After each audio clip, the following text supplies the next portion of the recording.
नमस्ते, आप सभी दर्शकों का बहुत बहुत स्वागत है। आपके साथ मैं जयप्रकाश शर्मा यूपी मांगे उत्तर लेकर हाजिर हो चुका हूं। आज का मुद्दा महिलाओं का मुद्दा है। जी हाँ, महिलाओं की अब संख्या लोकसभा में बढ़ने वाली है। कैसे बढ़ेगी, इस पर विरोध क्या हो रहा है, पूरी खबर आपको विस्तार से दिखाएंगे। विपक्ष को क्यों ऐतराज है, तमाम बिंदुओं पर बात होगी। आज लोकसभा में महिला आरक्षण पर जाति, धर्म और परिसीमन का मुद्दा जोर शोर से उठा। दक्षिण के सांसदों ने परिसीमन के जरिए उनके महत्व को कम करने का आरोप लगा दिया। वहीं पीएम मोदी ने कहा, गारंटी दी कि उत्तर दक्षिण की चिंता गलत है, किसी का भी हक नहीं छिनेगा। ऐसी बहस जरूरी है क्योंकि महिला आरक्षण के अंदर जाति धर्म के आधार पर आरक्षण की मांग हो रही है, क्योंकि जाति धर्म हर जगह एंट्री कर जाता है। तो आरक्षण में परिसीमन का फैक्टर आते ही दक्षिण और उत्तर का विवाद शुरू हो गया। पीएम ने कहा कि जो भी बिल का विरोध करेगा उसे इसका नुकसान होगा। ऐसे में सवाल यह है, क्या पीएम के भरोसे के बाद परिसीमन पर विवाद खत्म हो जाएगा? क्या महिला आरक्षण में जाति धर्म के आधार पर आरक्षण सही होगा? समाजवादी पार्टी क्या चुनावी फायदे के लिए मुस्लिम महिलाओं का मुद्दा लेकर आई है कि मुस्लिम महिलाओं को भी आरक्षण दीजिए? वहीं गृह मंत्री ने कह दिया, भैया पहले आने तो दीजिए, सारी मुस्लिम महिलाओं को आप आरक्षण दे देना। ऐसे बहुत सारे सवाल हैं जिस पर आज हम चर्चा करेंगे, लेकिन उससे पहले रिपोर्ट देखिए।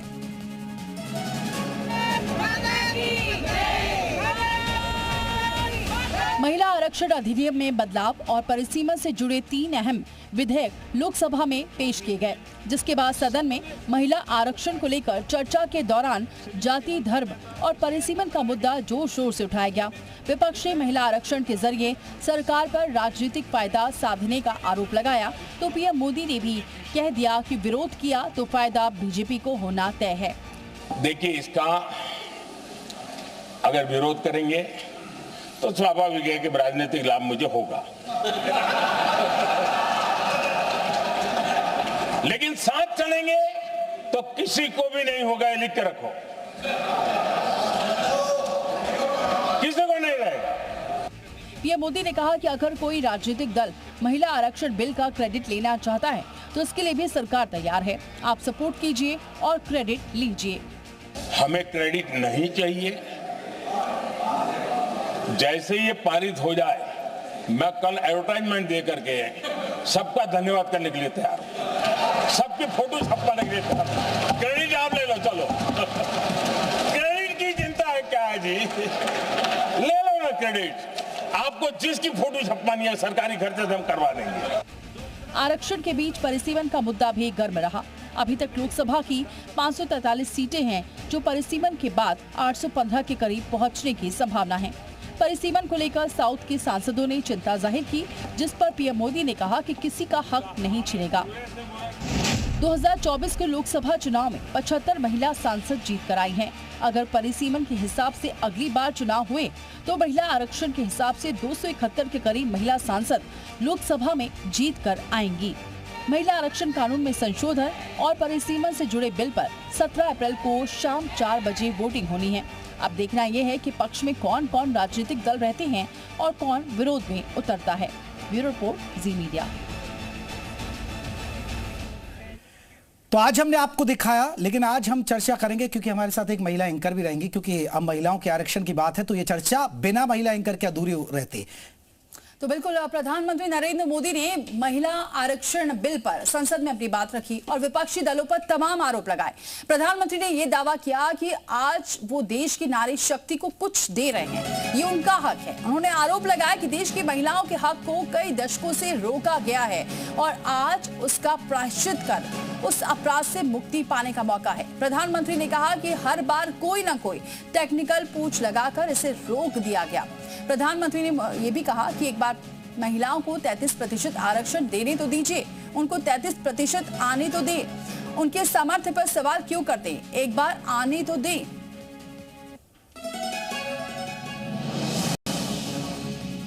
यहां मैंने सुना हमारे मुलायम सिंह जी थे, तब से एक विषय चला रहे हैं, उनके परिवार वाले भी चला रहे हैं। आप देश की बहनों पर भरोसा करो ना, उनकी समझदारी पर भरोसा करो। एक बार 33% बहनों को यहां आने दो, आकर के उनको निर्णय करने दो, किसको देना है किसको नहीं देना है, इस वर्ग को देना उस वर्ग को देना, करेंगे वो निर्णय। हम उनके सामर्थ्य पर आशंका क्यों करते भाई? एक बार आने तो दो, उनको आने तो दो। जी हाँ, आने तो दीजिए, फिर उसमें जाति और मजहब ढूंढ लीजिएगा, ये प्रधानमंत्री नरेंद्र मोदी ने कहा। महिला आरक्षण बिल को लेकर सत्ता पक्ष उत्साहित है। सत्ता पक्ष ने इसे सियासत में महिला शक्ति का बढ़ना बताया है। मैं उत्तर प्रदेश के आम जनमानस की तरफ से, माताओं बहनों की तरफ से माननीय प्रधानमंत्री जी का बहुत बहुत आभार प्रकट करता हूं, अभिनंदन करता हूं, और शीघ्र ही आधी आबादी को उसका हक मिल पाएगा। इस अधिनियम के आने के बाद हमको पूरा विश्वास है कि जो नारी शक्ति है, उसकी जो सोच है, उसकी जो विज़न है, उसको भी आगे बढ़ाने का मौका मिलेगा। साथ ही साथ देश की जो नेतृत्व क्षमता है, वो भी, उसमें भी और निखार आएगा। वे विपक्ष महिला आरक्षण बिल के बहाने सरकार पर निशाना साध रहा है। विपक्ष बिल की टाइमिंग को लेकर कई सवाल खड़े कर रहा है। हम महिला आरक्षण के पक्ष में हैं। ये सोनिया गांधी जी इसकी जनक हैं, पंचायत में, नगर निकाय में कर चुके हैं, आगे भी करेंगे। परंतु डिलिमिटेशन में जो एक जहर है, जिससे लोकतंत्र खत्म किया जाएगा, विपक्ष खत्म किया जाएगा, हम उसके विरोध में हैं, उसका विरोध करेंगे। देखिए, महिला आरक्षण के ऊपर हम लोग पहले दिन से उसके समर्थन में उनके साथ हैं, और लास्ट टाइम भी कांग्रेस ने समर्थन किया था। इन्होंने ही कहा था कि जब नया जनसंख्या आ जाएगी तो नई जनसंख्या के ऊपर इसको लागू किया जाएगा, लेकिन अब ये इसको बदलना चाहते हैं।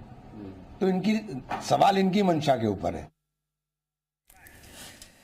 तो आज इसी मुद्दे पर चर्चा करेंगे, जब प्रधानमंत्री नरेंद्र मोदी ने कहा कुछ भी बदलने वाला नहीं है, किसी से कोई भेदभाव नहीं किया जाएगा, पहले 33% आरक्षण तो आने दीजिए, फिर उस पर किंतु परंतु विपक्ष क्यों कर रहा है, क्यों इसको उत्तर दक्षिण में बांटा जा रहा है, बहुत सारे सवालों पर, क्यों इसे परिसीमन जनसंख्या से जोड़कर देखा जा रहा है, तमाम पहलू पर बात करेंगे। हमारे साथ कई खास मेहमान रहेंगे। जल्दी से मैं अपने मेहमानों को परिचय करा दूं। प्रतिभा शुक्ला, राज्य मंत्री यूपी सरकार, वो हमारे साथ जुड़ गए हैं। सुषमा खरपाल, मेयर हैं लखनऊ की, वो भी हमारे साथ जुड़ गए हैं। सोनिया आनंद ने, प्रवक्ता हैं कांग्रेस की, वो भी हमारे साथ जुड़ गए हैं। और डॉक्टर बबीता सिंह चौहान, अध्यक्ष हैं यूपी महिला आयोग के, और इसके अलावा सबीना खान एक मॉडल है, वो भी पेशे से, वो हमारे साथ जुड़ गए हैं। तो तमाम मेहमान हमारे साथ जुड़ गए, और सबसे पहले चर्चा की शुरुआत दीपाली आप ही शुरू करिए, क्योंकि आज महिलाओं को बोलने का मौका दिया जाएगा, तो आप पहले सवाल ले सकते हैं।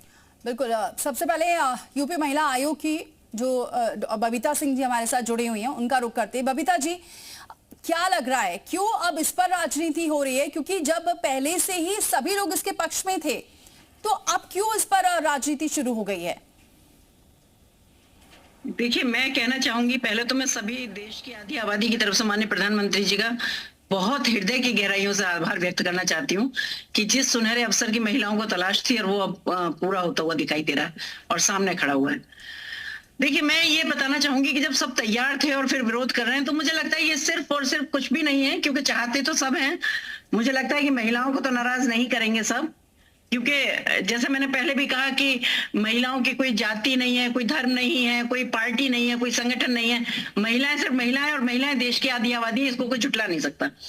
तो अगर माननीय प्रधानमंत्री जी अगर इसको लेके आए हैं कि 33% का आरक्षण महिलाओं को मिलना चाहिए, तो मुझे लगता है अब जो सिर्फ एक फिजूल की जो बहस है, या सिर्फ एक ये दिखाने के लिए कि भाई हम भी सदन में हैं, तो मुझे लगता है बाकी तो और कोई मुद्दा नहीं है, और मुझे लगता है कोई विरोध का कोई मतलब नहीं है। सवाल उठा रहा है विपक्ष टाइमिंग को लेकर, आपको लगता है कि अब इसके लिए भी टाइमिंग का इंतजार करना पड़ेगा? वैसे ही इतनी देर हो गई है इसे लागू करने में, और इसके पक्ष में शुरुआत से चाहे कांग्रेस हो, सपा हो, सब जिक्र करते थे।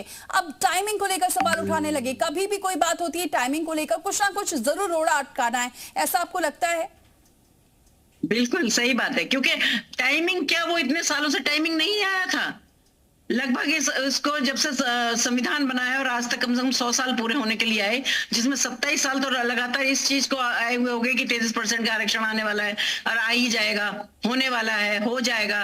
तो इनकी कौन सी टाइमिंग है? ऐसा कौन सा मुहूर्त निकलवाने वाले थे ये? और जो निकलवाने वाले थे, तो इन्होंने कभी अपने टाइम में मुहूर्त निकलवाने की कोशिश क्यों नहीं की?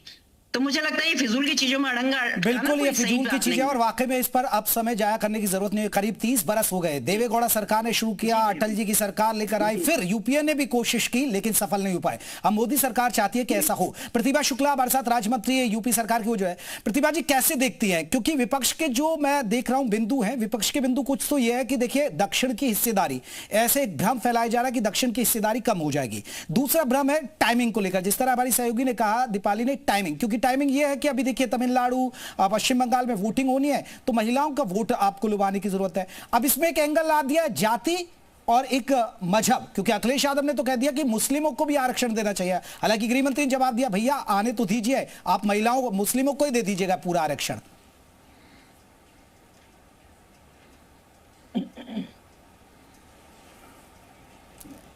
भाई प्रतिभा जी की आवाज को जरा उठाइए। प्रतिभा जी आपने म्यूट तो नहीं कर रखा है?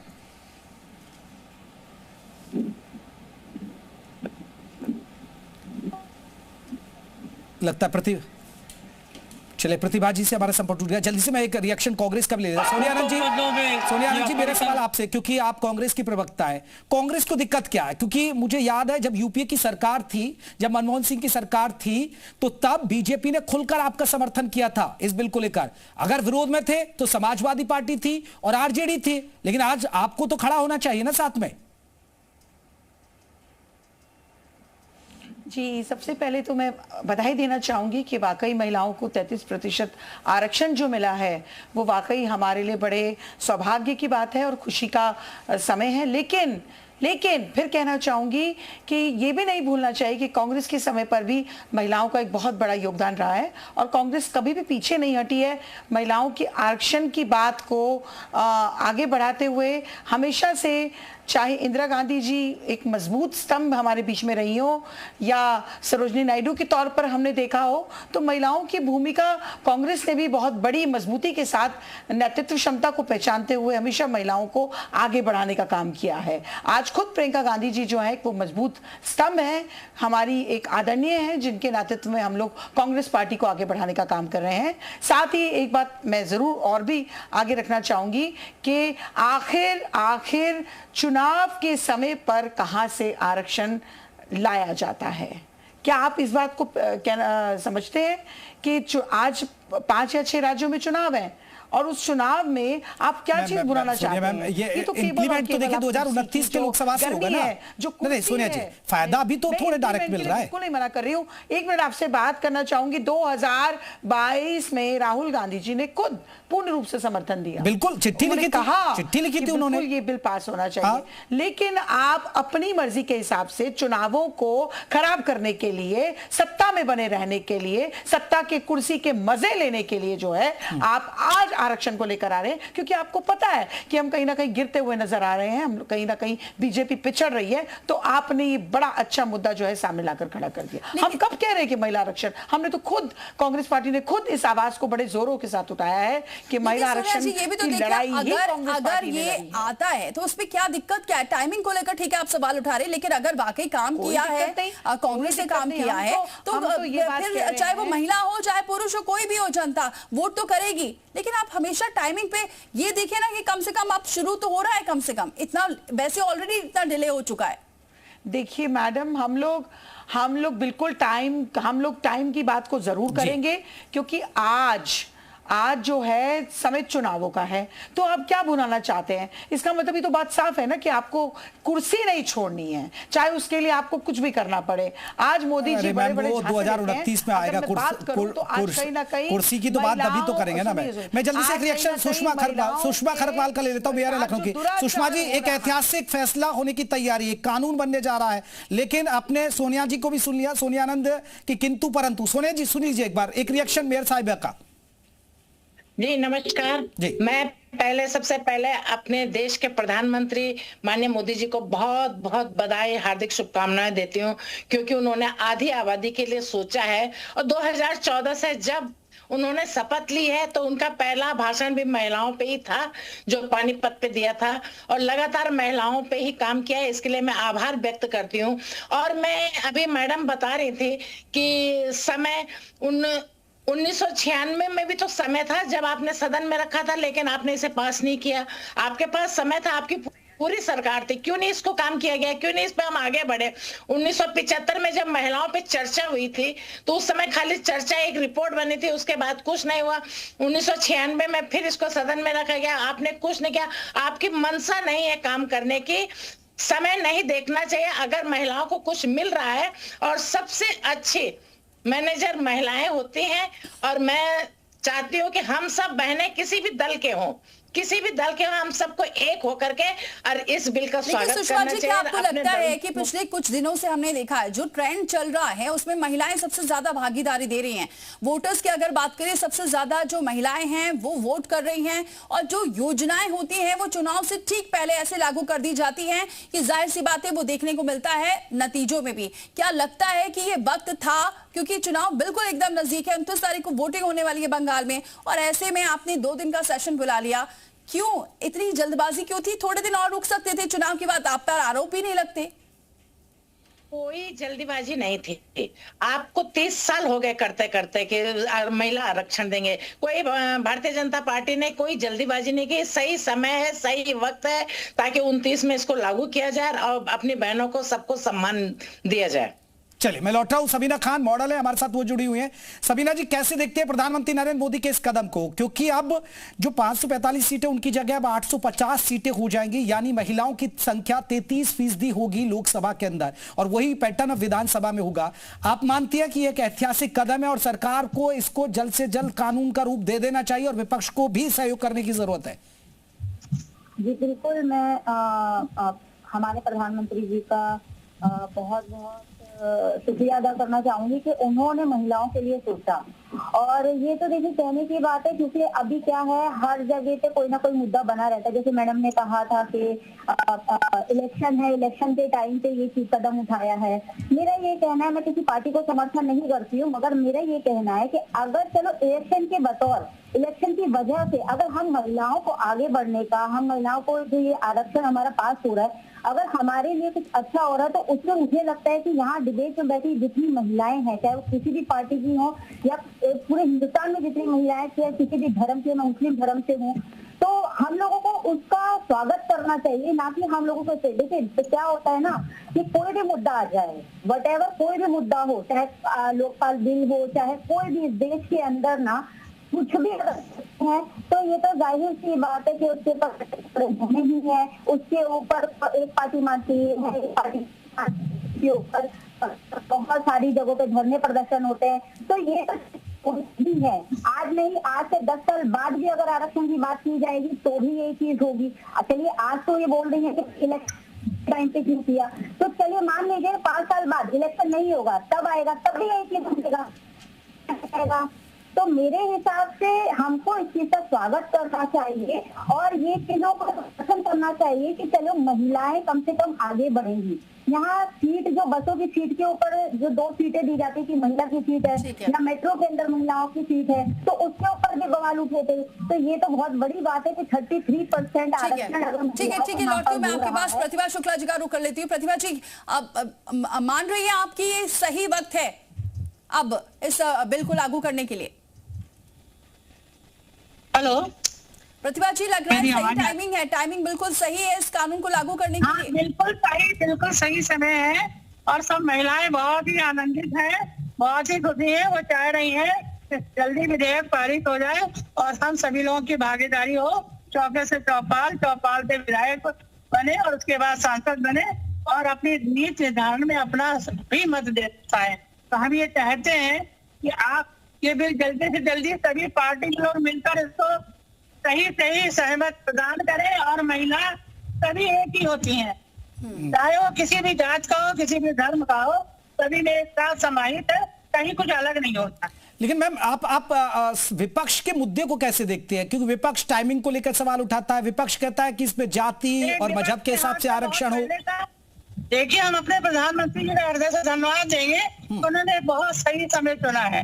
ये चाहते विपक्ष तो जाने कब इसको लागू कर सकते थे, लेकिन इनकी मंशा ही नहीं थी कि महिलाओं को आगे बढ़ाया जाए, उनका सशक्तिकरण किया जाए। कोई भी व्यक्ति ऐसा निकल के तो आया कि सही समय में आरक्षण देने की बात कर रहा है। जनगणना का काम सरकार ने शुरू जी कुछ हंगामा कर रहा है। जो बात मुस्लिम की और हिंदू की है, ऐसी कोई बात नहीं। महिला तो एक ही होती है, तो कहीं कोई अंतर ही नहीं होता। और समाज का आधार जब आगे आएगा तो किसी भी जात वर्ग का व्यक्ति क्यों ना हो, समाज का एक अच्छा निर्माण होगा। चलिए, एक बहुत बड़ी बात, जल्दी से एक रिएक्शन मैं सोनिया आनंद का ले लेता हूं, प्रवक्ता है कांग्रेस की, वो भी हमारे साथ जुड़ी है। सोनिया जी, अभी आपने देखिए तमाम मेहमानों को सुन लिया, मंत्री मेयर को भी सुन लिया आपने, विजय लक्ष्मी गौतम भी जुड़ गए, उनका भी मैं रुख करूंगा, सबीना खान है जो मॉडल है, आपने उनको भी सुन लिया। लेकिन एक बड़ा सवाल है सोनिया आनंद जी, क्योंकि आप लोगों को दिक्कत क्यों हो रही है? क्योंकि जब पंचायत के अंदर 50% आरक्षण है और जिसमें भी पर्दे के पीछे महिलाएं रहती है बेचारी और पुरुष वहां पर पंचायती करते हैं, अब वो तो किसी को दिखता नहीं, लेकिन संसद में तो भाई आप पहुंचेंगे डायरेक्ट, आपको ही हक मिलने जा रहा है, हो सकता है आपकी भी लॉटरी लग जाए, आपको भी सांसदी लड़ने का मौका मिल जाए 2029 में।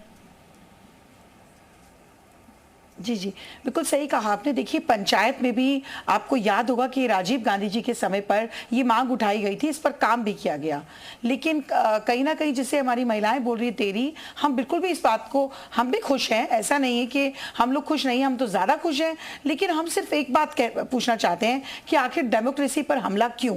देखिए, ये समय चुनाव का है और कहीं ना कहीं बीजेपी इसको भुनाने का काम कर रही है। मैं इसको खुले तौर पर कहना चाहूंगी, मुझे कहते हुए कोई गुरेज नहीं है कि आखिर डेमोक्रेसी को क्यों आघात पहुंचाया जा रहा है। ये समय अच्छा हो सकता था अगर आप या तो पहले करते या फिर बाद में करते, लेकिन आपने ठीक चुनाव से कुछ ही दिन पहले, जबकि वोटिंग बिल्कुल सर पर है, आपने कहीं ना कहीं देखिए डेमोक्रेसी को खत्म करने का एक जो है आवाज उठाई है कि हम डेमोक्रेसी को किस तरह से आघात दें, और कहीं ना कहीं आपने ये भी मैसेज देने की कोशिश की है कि आप बीजेपी को ही लोगों को जो है, महिलाओं को जो है, आप लोग अभी देखा जाएगा आगे का समय क्या है, लेकिन कहीं ना कहीं आपने समय से बहुत बड़ा जो है आपने तीर चलाने की जो है कोशिश की है कि हम लोग चुनाव से ठीक पहले इस एजेंडे को ला करके हम लोग चुनाव को जो है जीतने की कोशिश करें। तो कहीं ना कहीं इसमें देखिए ये बात झलकती है कि आपको कुर्सी से बहुत प्यार है, आप बिल्कुल कुर्सी से नहीं हटना चाहते हैं। देखिए, कहीं ना कहीं आज अगर मैं बात करूं तो हमारे प्रदेश में, बहुत स्वागत है विजय लक्ष्मी गौतम जी हमारे साथ जुड़ने के लिए। विजय लक्ष्मी गौतम जी, क्या लग रहा है डेमोक्रेसी खत्म हो रही है इससे? जी नहीं, महिलाओं के सशक्तिकरण से कहीं भी डेमोक्रेसी खत्म नहीं होने वाली है। और प्रधानमंत्री जी ने तो स्वयं कहा, मैं अभी सुन रही थी कांग्रेस की जो बैठे हुई है प्रवक्ता, उनकी बात में सुन रही थी कि चुनाव है और इसका प्रभाव चुनाव पे पड़ा। प्रधानमंत्री जी ने स्वयं कहा है कि सभी दलों के लोग आ करके और इसमें समर्थन दें महिलाओं को सशक्त और मजबूत करने के लिए।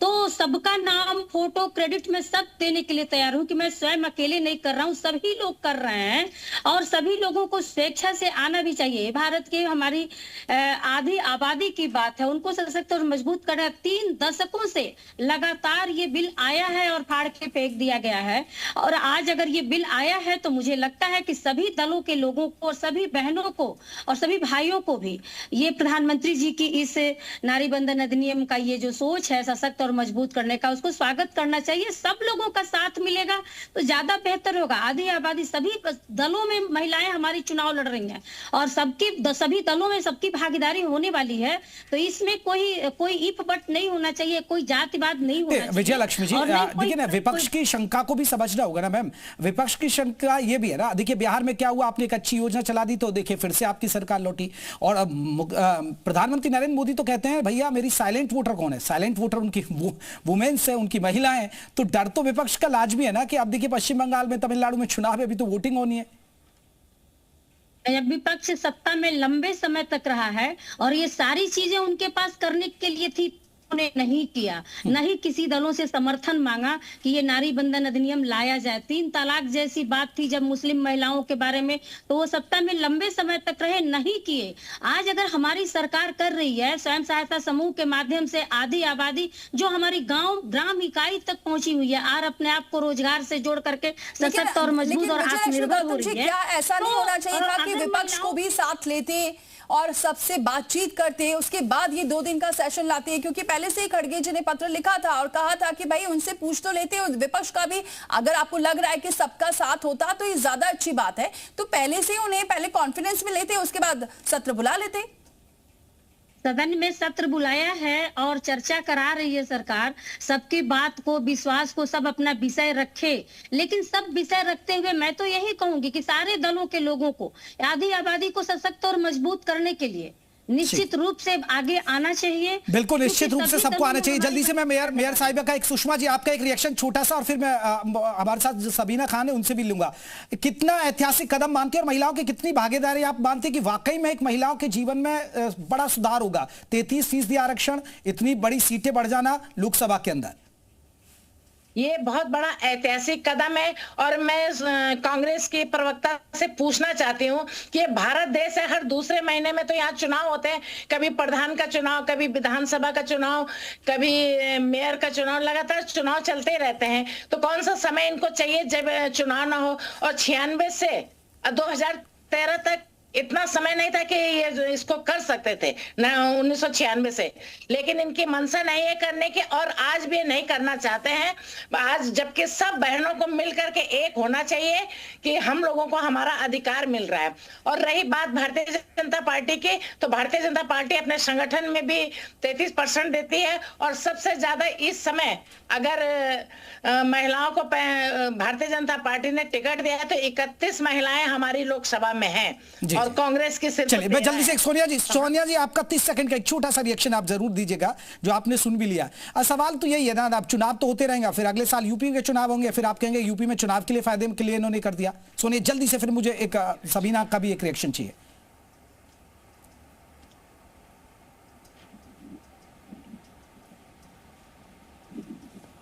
आप मुझे सुन पा रही हैं भैया? ये बड़ा चले, लग रहा है उन तक आवाज नहीं पहुंच पा रही है। सबीना खान, मान लिया जाए प्रधानमंत्री नरेंद्र मोदी का ये एक ऐतिहासिक कदम है जिस पर सबको साथ देने की जरूरत है। जी हाँ, बिल्कुल साथ देने की जरूरत है हर महिला को, हर पार्टी को।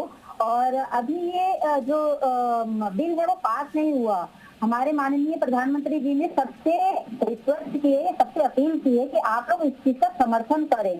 और सोनिया जी जैसा बोल रही हैं कि भाई इलेक्शन के टाइम पे ही किया है, तो मैडम से उनसे पूछ लीजिए कि सटीक समय कौन सा रहेगा, कि कौन सा ऐसा टाइम होगा कि हाँ भी उस टाइम पे लागू किया जाए, तो वो समर्थन दे सकते हैं, चाहे कोई भी पार्टी हो, चाहे कांग्रेस हो, चाहे व्हाटएवर कोई भी पार्टी हो। तो सोनिया जी से ये चीज पूछ लीजिए, क्योंकि मुझे लगता है ऐसा है कि पहले तो ये बोला जाता है कि हमारे प्रधानमंत्री काम नहीं करते हैं।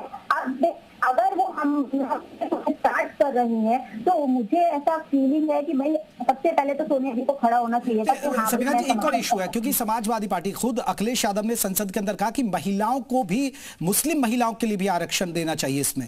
इसमें अभी आपको लग रहा है कि जाति और मजहब का कार्ड खेलने की जरूरत है अभी, या अभी यह है कि भैया अभी 33% आरक्षण मिल जाए, वो आप बाद में तय कर लेना? देश की राजनीति ही मुझसे टिकी हुई है। जब तक हिंदू मुस्लिम नहीं होगा देश की राजनीति चल ही नहीं सकती है। भारत देश चल ही नहीं सकता है हिंदू मुस्लिम के बिना, चाहे कोई भी पार्टी हो। उसका एक सीधा सिंपल रास्ता चल रहा होता है, उसको डाइवर्ट कर दिया जाता है हिंदू मुस्लिम बोल के, या जाति, या लव जिहाद करके, इस तरीके से चीजों में बांटा जाता है। मुझे नहीं लगता यहाँ पर ये चीजें होनी चाहिए। जब बिल पास होगा तो जाहिर सी बात है उसमें सबीना खान को भी आरक्षण मिलेगा, उसमें सोनिया जी को भी आरक्षण मिलेगा, यहाँ बैठी समस्त महिलाओं को आरक्षण मिलेगा। तो मुझे नहीं लगता है कि ये चीज अभी करनी चाहिए, चाहे कोई भी पार्टी हो। हिंदू मुस्लिम करना ही नहीं चाहिए। महिला ऐसा तो हमारे मुस्लिम महिलाओं को हटा दिया गया। विजयलक्ष्मी गौतम जी से ले लेती हूँ। विजयलक्ष्मी गौतम जी, ये तो मानेंगी ना, फायदा तो होगा ही चुनाव में, क्योंकि जब योजनाओं का इतना फायदा हो जाएगा तो यहाँ तो सीधे महिलाओं के ही पक्ष में सब कुछ है। 33% आरक्षण की बात हो रही है, तो फायदा तो होना ही है वैसे चुनाव में। नहीं, चुनाव में फायदे की बात नहीं है। आधी आबादी को सशक्त और मजबूत करने की बात है, उनको सीधे मुहिम से जोड़ने की बात है। और चुनाव तो हमारे हिंदुस्तान में हमेशा होते ही रहते हैं, तो हम कब करेंगे, किस टाइम पे करेंगे, हर समय इनका आरोप यही रहता है। तो मुझे लगता है कि प्रधानमंत्री जी ने जो कहा है कि सभी लोगों को आकर के इसका फायदा उठाना चाहिए, क्रेडिट लेना चाहिए। यहाँ हम सब लोग मिलके कर रहे हैं तो सबको इसका फायदा मिलेगा। खास करके ये 33% जो आरक्षण हमें मिला है, इसको लाभ पहुंचाने के लिए हमारे देश के आधी आबादी को, सभी दलों को आगे आना चाहिए। इसमें कोई विरोध होना ही नहीं चाहिए। सभी दलों की महिलाएं खुश हो रही हैं, पूरे हिंदुस्तान की महिलाएं खुश हो रही हैं। इसमें बाधा बनना अपने आप में एक गलत लग रहा है कि सिर्फ 3 दशक से ये महिला बिल आया और इसको नहीं लागू करने दिया गया। आज अगर ये हो रहा, अगर अवसर प्राप्त है सभी दलों को कि इसमें अपना मत दे करके और आधी आबादी को सशक्त करें, तो बहनें भी, हिंदुस्तान की बहनें देख रही हैं कि कौन से लोग राजनीति कर रहे हैं, कौन से लोग। बिल्कुल, और देखिए अब देखना होगा कि वाकई में कानून बनता है नहीं बनता है, क्योंकि अभी विपक्ष किंतु परंतु कर रहा है, लेकिन सरकार चाहती है कि ये पारित हो जाए और कानून बन जाए। बहुत बहुत शुक्रिया आप सभी मेहमानों का हमसे बातचीत करने के लिए। तो यूपी मांगे उत्तर में बस इतना ही, लेकिन आगे देखिए ग्राउंड